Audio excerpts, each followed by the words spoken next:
एक बार फिर से आप सभी का मोस्ट वेलकम है हमारे यूट्यूब चैनल जिसका नाम है सक्सेस मंत्रा bye Deepak Rai.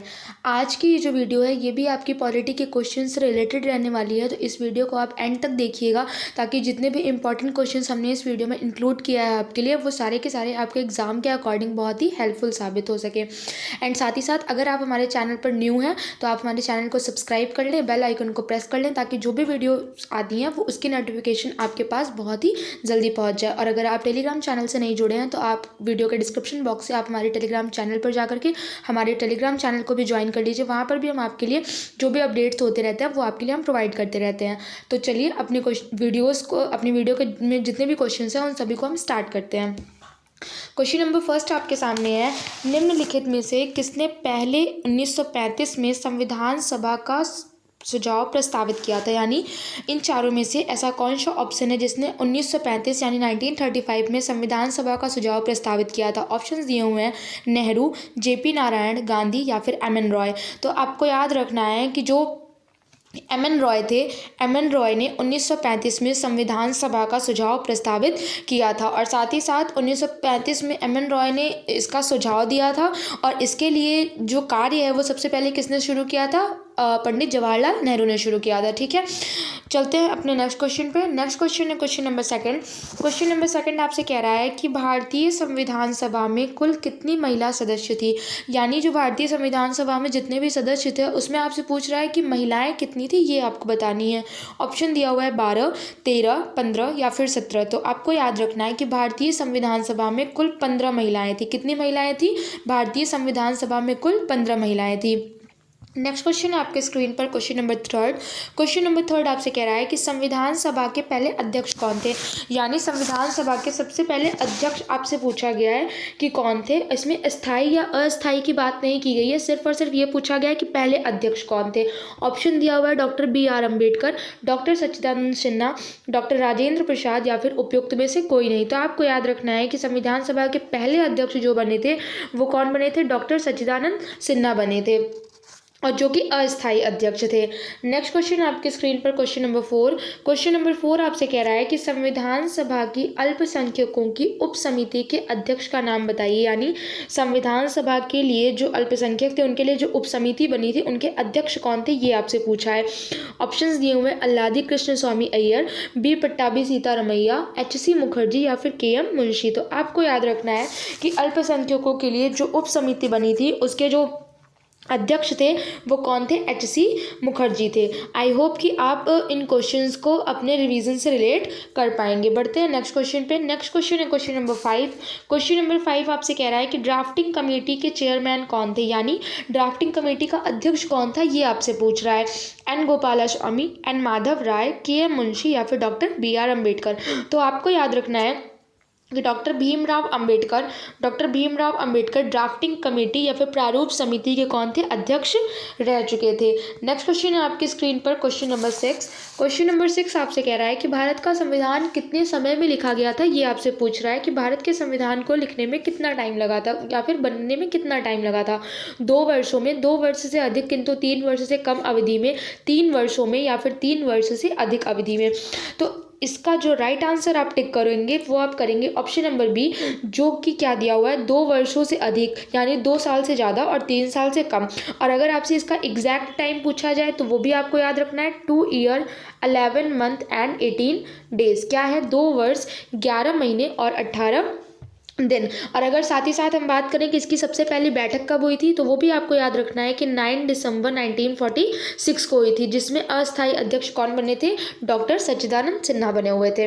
Next question है आपके स्क्रीन पर क्वेश्चन नंबर 7। क्वेश्चन नंबर 7 आपसे कह रहा है कि इनमें से कौन सा ऐसा कारक नहीं है जो भारतीय संविधान के निर्माण में योगदान देता है? यानी इन चारों ऑप्शन में से 3 ऑप्शन ऐसे हैं जिन्होंने हेल्प की थी भारतीय संविधान को का निर्माण करने में, और इन चारों में से कोई एक ऑप्शन ऐसा है जिसका कोई योगदान नहीं है भारतीय संविधान में, और यही आपसे पूछा है। ऑप्शन दिया हुआ है औद्योगिक क्रांति, ब्रिटेन में संसदीय लोकतंत्र, रूस में समाजवादी क्रांति या फिर अमेरिका में अधिकारों का विधेयक। तो आपको याद रखना है कि option number B, C and D, यानी ब्रिटेन में संसदीय लोकतंत्र, रूस में समाजवादी क्रांति और अमेरिका में अधिकारों का विधेयक, ये तीनों ऑप्शंस तो थे, लेकिन ये जो औद्योगिक क्रांति है, औद्योगिक क्रांति का भारतीय संविधान में कोई भी योगदान नहीं है। अमेरिका, ब्रिटेन और बहुत सारे देशों का संविधान के लिए जितना भी गहन अध्ययन किया गया था उनके संविधानों का, उन सारे देशों का योगदान है, लेकिन औद्योगिक क्रांति से रिलेटेड कोई भी चीज़ हमें भारतीय संविधान में देखने को नहीं मिलती है। बढ़ते हैं अपने नेक्स्ट क्वेश्चन पे। नेक्स्ट क्वेश्चन हमसे कह रहा है कि भारतीय संविधान कितने शब्दों का बना हुआ है, यानी भारतीय संविधान में कुल कितने शब्द बने हैं, ये आपसे पूछ रहा है। ऑप्शन आपके दिए हुए हैं 40,000, 60,000, 80,000 या फिर 1,20,000। तो आपको बताना है कि भारतीय संविधान कितने शब्दों का बना है। एंड आप ये भी नहीं कह सकते हैं कि क्वेश्चन बहुत ही लाइटली हैं, क्योंकि आप देख सकते हैं कि UPSSC ने ऐसा क्वेश्चन किया है आपसे, वो भी कब, 2016 में। तो आपके लिए सारे के सारे क्वेश्चन बहुत ही इंपॉर्टेंट होते हैं, इसलिए बहुत ही ध्यान से वीडियो को देखिएगा एंड लास्ट तक वीडियो पर बने रहिए, ताकि जो भी क्वेश्चंस हैं वो आपके रिवाइज हो सके। तो जो क्वेश्चन आपसे कह रहा है कि भारतीय संविधान कितने शब्दों का बना है, तो आपको याद रखना है 1,20,000 वर्ड्स का। कितने वर्ड्स का? 1,20,000 वर्ड्स का भारतीय संविधान, इंडियन कॉन्स्टिट्यूशन बना हुआ है। और अगर हम बात करें कि मूल संविधान में कितने भाग थे, कितने अनुच्छेद या फिर कितनी अनुसूचियां थी, तो आपको याद रखना है कि मूल संविधान में 22 भाग, 395 अनुच्छेद और 8 अनुसूचियां थी। कितनी? 22 भाग थे आपके, 395 अनुच्छेद और 8 अनुसूचियां थी, और जो कि अनुसूचियों की संख्या इस टाइम बढ़ करके 8 से 12 हो गई, यानी 4 अनुसूचियां वर्तमान में बढ़ चुकी हैं। नेक्स्ट क्वेश्चन पर बढ़ने से पहले हम आपको एक बहुत ही इंपॉर्टेंट इन्फॉर्मेशन प्रोवाइड करना चाहेंगे। अनअकैडमी आपके लिए बहुत ही अच्छी अच्छी फैसिलिटीज़ लाया है, जो कि इंडिया का लार्जेस्ट लर्निंग प्लेटफॉर्म है, जैसा कि हम सभी जानते हैं। और अगर आप अनअकैडमी पर पढ़ने के लिए इंटरेस्टेड हैं तो जल्दी से जल्दी जा करके प्लस का सब्सक्रिप्शन लीजिए, क्योंकि प्लस के सब्सक्रिप्शन पे अगर आप हमारा ये रेफरल कोड सक्सेस मंत्रा यूज़ करते हैं तो आपको 10% का डिस्काउंट देखने को मिलेगा। एंड जो अनअकैडमी का प्लेटफॉर्म है ये आपको बहुत ही कम फीस में बहुत ही अच्छी फैसिलिटीज़ प्रोवाइड कर रहा है। यहाँ पर आप इंडिया के बेस्ट एजुकेटर से अपनी लर्निंग प्रोवाइड कर सकते हैं, लर्निंग जो है गेन कर सकते हैं। साथ ही साथ आपको यहाँ पर बहुत सारी अनलिमिटेड फीचर्स देखने को मिलेंगे, जैसे कि आपको अनलिमिटेड क्विजेस देखने को मिलेंगे, यहाँ पर मल्टीपल लाइव डाउट सेशंस होते हैं, और साथ ही साथ जो भी स्टडी मटेरियल हम वहाँ पर पढ़ते हैं क्लास के टाइम पे, उसका PDF फॉर्मेट भी हमें मिलता है। तो ये सारी फैसिलिटी आपको सिर्फ और सिर्फ अनअकैडमी ही प्रोवाइड करती है, जो कि बहुत ही कम फीस में प्रोवाइड करती है। एंड अगर आप इस प्लेटफॉर्म पर पढ़ने के लिए इंटरेस्टेड हैं तो आप अभी प्लस का सब्सक्रिप्शन लीजिए।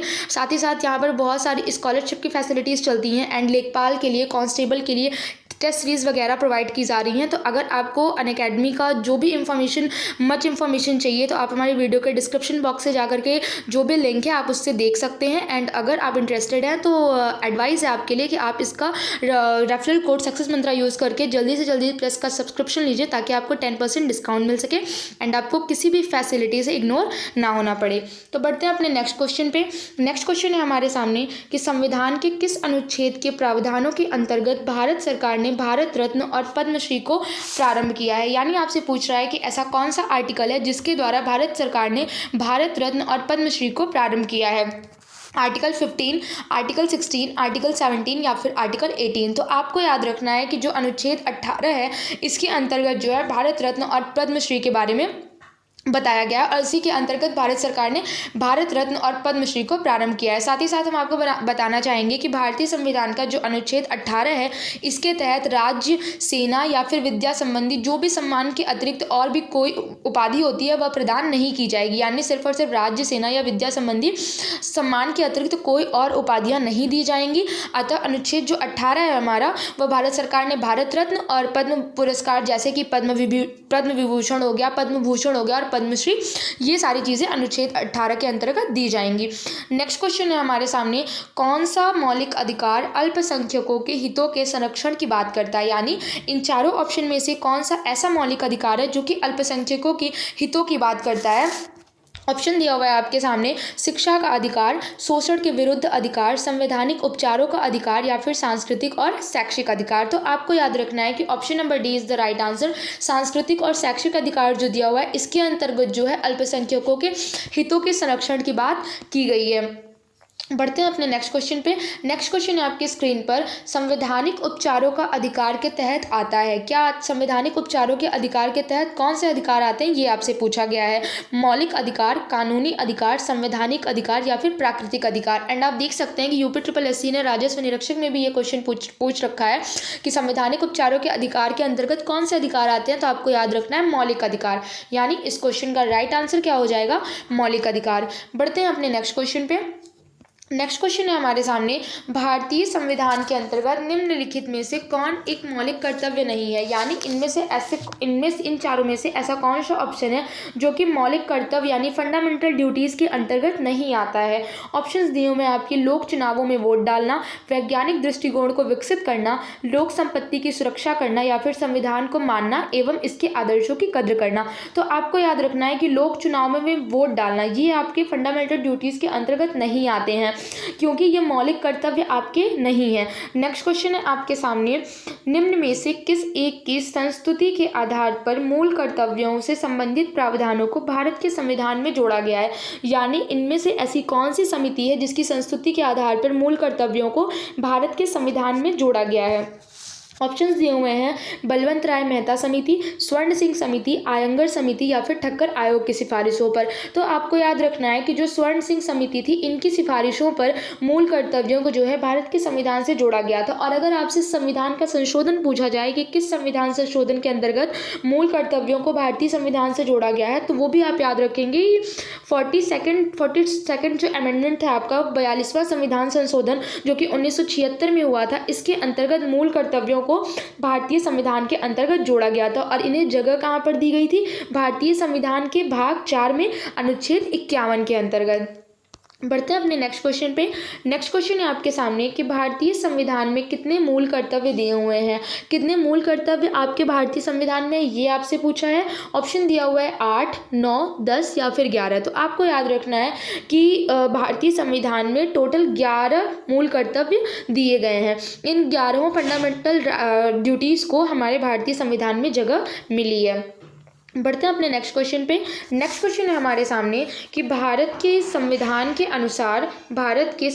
अनुसार राष्ट्रपति के पास अध्यादेश जारी करने की शक्ति है किस अनुच्छेद के अंतर्गत, यानी इन चारों में से ऐसा कौन सा अनुच्छेद है जिसके अंतर्गत राष्ट्रपति के पास अध्यादेश जारी करने की शक्ति है। ऑप्शंस दिए हुए हैं आपके, अनुच्छेद 123, अनुच्छेद 125, अनुच्छेद 121 या फिर अनुच्छेद 127। तो आपको याद रखना है कि राष्ट्रपति के पास अध्यादेश जारी करने की शक्ति अनुच्छेद 123 के अंतर्गत है। और अनुच्छेद 123 के अंतर्गत राष्ट्रपति किसी भी विषय पर अध्यादेश जारी करने का विशेषाधिकार उसे प्राप्त है।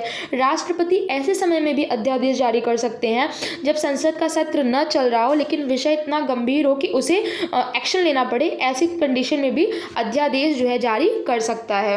और आपको आर्टिकल याद रखना है, अनुच्छेद 123। नेक्स्ट क्वेश्चन है आपकी स्क्रीन पर, राष्ट्रपति द्वारा राज्यसभा में कितने सदस्यों को नामित किया जा सकता है, यानी अगर प्रेसिडेंट को राज्यसभा में कितने सदस्यों को मनोनीत या फिर नामित करना है उसकी संख्या आपसे पूछी गई है। ऑप्शन दिया हुआ है 10, 12, 22 या फिर 9। तो आपको याद रखना है कि राष्ट्रपति द्वारा राज्यसभा में टोटल 12 सदस्यों को मनोनीत किया जाता है। और इसके लिए आर्टिकल जो है आपको देखने को मिलेगा, आर्टिकल 80, अनुच्छेद जो 80 है उसके अंतर्गत हमें बताया गया है कि राष्ट्रपति राज्यसभा के 12 सदस्यों को मनोनीत कर सकता है। और अनुच्छेद 80 यानी आर्टिकल 80 के भाग 3 में हमें बताया गया है कि साहित्य, विज्ञान, कला या फिर समाज सेवा के क्षेत्र में जो भी ज्ञान और विशेष अनुभव वाले व्यक्ति हैं उन्हें जो है राष्ट्रपति राज्यसभा में मनोनीत कर सकता है। और उनकी संख्या कितनी होगी, तो आपको याद रखना है 12। बढ़ते हैं अपने नेक्स्ट क्वेश्चन पे।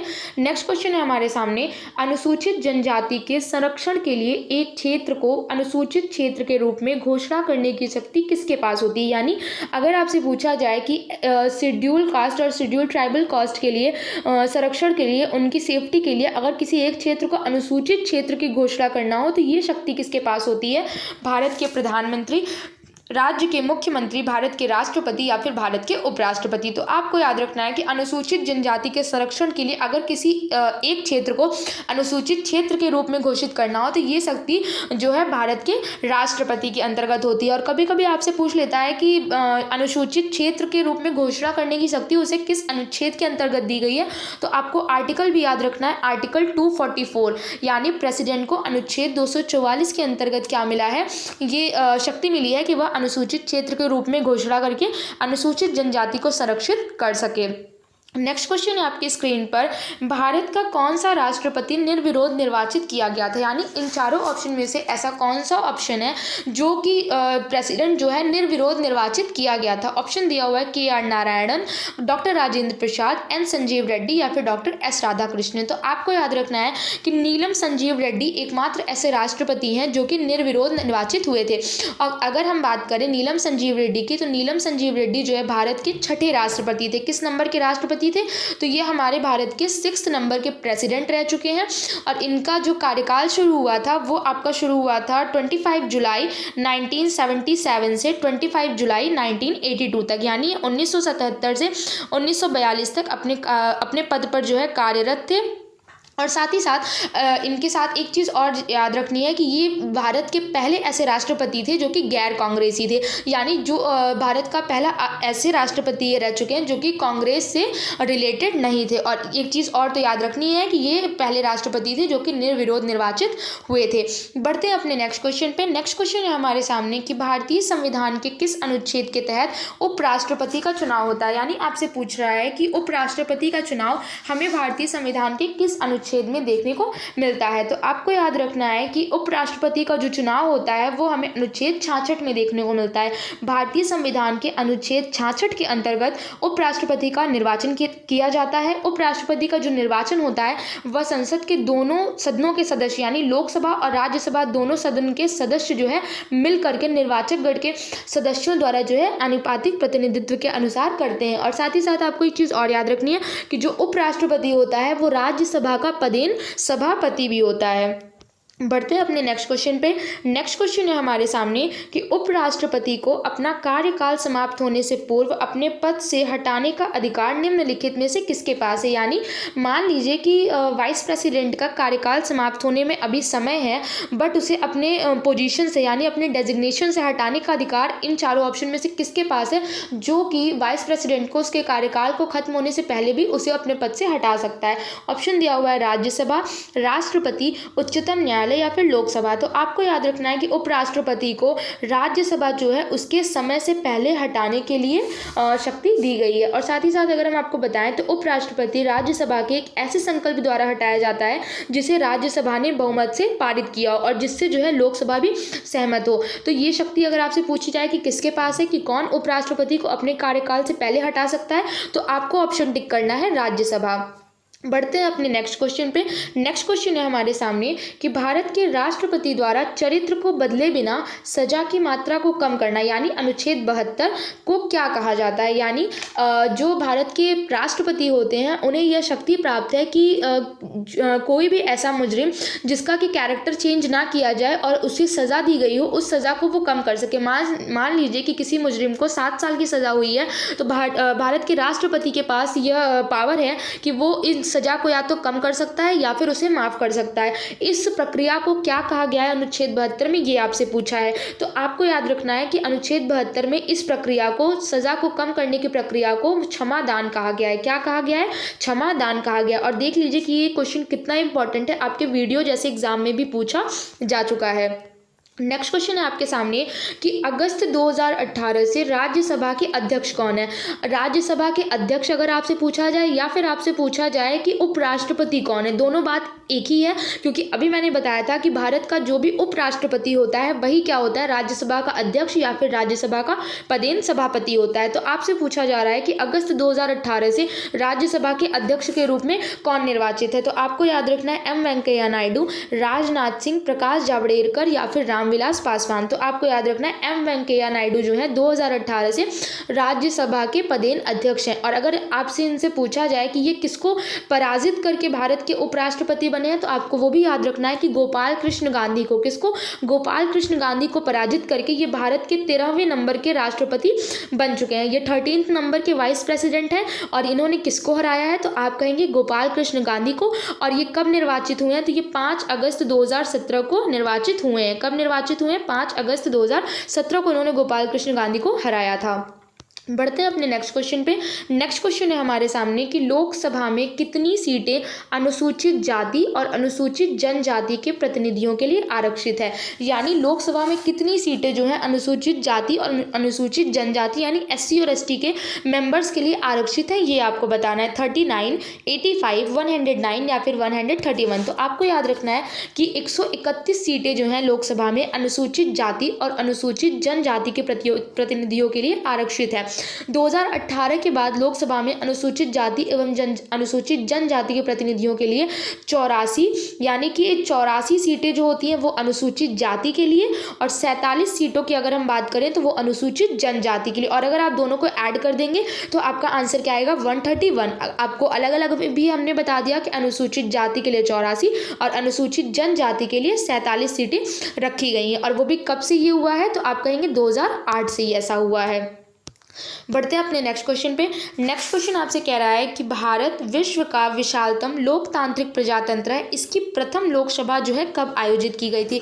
यानी आपसे पूछ रहा है कि भारत की प्रथम लोकसभा की बैठक कब की गई थी, ये आपको बताना है। ऑप्शंस दिए हुए हैं 16 अगस्त 1947, 27 जनवरी 1950, 13 मई 1952 या फिर 15 जून 1952। तो आपको याद रखना है कि इन चारों ऑप्शन में से 13 मई 1952, 13 मई 1952 को लोकसभा की पहली बैठक हुई थी। जबकि प्रथम निर्वाचित लोकसभा अगर आपसे पूछे तो आप याद रखेंगे 17 अप्रैल 1952। कब, अगर आपसे पूछा जाए कि पहली निर्वाचित लोकसभा तो अस्तित्व में कब आई, तो आप कहेंगे 17 अप्रैल 1952 को पहली निर्वाचित लोकसभा अस्तित्व में आई थी। और अगर आपसे पूछा जाए कि पहली लोकसभा की बैठक कब हुई थी, तो आप आंसर याद रखेंगे 13 मई 1952। एंड अब है इस वीडियो का सबसे लास्ट क्वेश्चन। सबसे लास्ट क्वेश्चन आपके सामने है, वो कह रहा है लोकसभा में सदस्यों द्वारा निजी विधेयक पेश करने की सूचना की अवधि क्या है। यानी लोकसभा में अगर किसी को निजी विधेयक, किसी मेंबर को निजी विधेयक पेश करना है तो उसकी सूचना की अवधि जो है वो कितनी होनी चाहिए, 1 माह, 3 माह, 6 माह या फिर 5 माह। तो आपको याद रखना है कि किसी लोकसभा में किसी भी सदस्य द्वारा निजी विधेयक पेश करने की सूचना की अवधि कितनी होनी चाहिए, 1 माह होनी चाहिए। और ये सबसे मिनिमम टाइम है, यानी सबसे न्यूनतम अवधि है कि इसके पहले आपको 1 महीने पहले इन्फॉर्म करना होता है कि हमें कोई निजी विधेयक पेश करना है। तो आज की इस वीडियो में इतने ही क्वेश्चंस थे एंड आई होप कि आपको ये सारे के सारे क्वेश्चंस हेल्पफुल लगे होंगे अपने एग्जाम के अकॉर्डिंग। एंड अगर आपको हमारी वीडियोस पसंद आती है तो हमारी वीडियोस पर लाइक एंड कमेंट करिएगा। एंड अगर हमारे चैनल पर न्यू है तो आप हमारे चैनल को ज़रूर सब्सक्राइब करिएगा। Thank you.